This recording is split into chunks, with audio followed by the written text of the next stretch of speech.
In hot U.S. jobs market, half of college grads are missing out.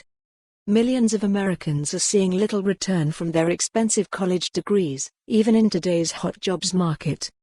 For the first time in decades, recent college graduates are more likely to be out of work than the population as a whole, according to the New York Federal Reserve. And for the lower-earning half of college grads, the wage premium is shrinking fast. Unemployment among Americans aged between 22 and 27 who recently earned a bachelor's degree or higher was 3.9% in December, about 0.3 percentage point above the rate for all workers. It's another worrying sign for a generation that borrowed record amounts of money to get through higher education, as the cost of tuition soared. America's $1.6 trillion in student debt is weighing on the economy and spurring politicians to offer fixes that range from targeted aid to across-the-board forgiveness. The strong job market should be helping graduates to pay what they owe, and at the top end of the wage scale, it is.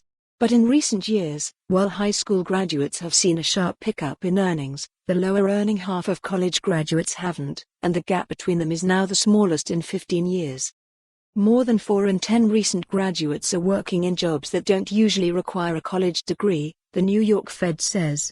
And roughly 1 in 8 is working in a field where typical pay is around $25,000 a year or less.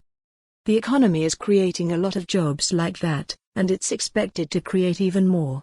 In the occupations that are forecast to grow fastest over the next decade, according to the Bureau of Labor Statistics, from home care to restaurant cooks, typical salaries range from $24,000 to $26,500.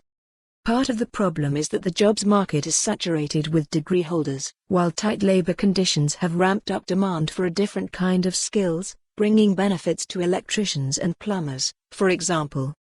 Those workers still have plenty of ground to make up. Pay for Americans who only have high school qualifications has been in long-term decline, and even after the gains of recent years, they earn less than they did in 1990. Meanwhile, better-off college graduates have been the big winners over the past 30 years, even if their gains have flattened out lately. But the bottom half of college grads have been losers in both the short and the long run. That's likely the group that is having the most trouble paying back the money they borrowed to go to college, and they might be engaged in that struggle all through their working lives. Already, 5% of student debt is held by older people, and the figure has been steadily rising. Alex Tanzi in Washington at Tanzi@Bloomberg.net, Katia Dimitreva in Washington at Dmitrieva1@Bloomberg.net. Copyright 2020 Bloomberg LP, Bloomberg.com. For more on this story, visit the news article link.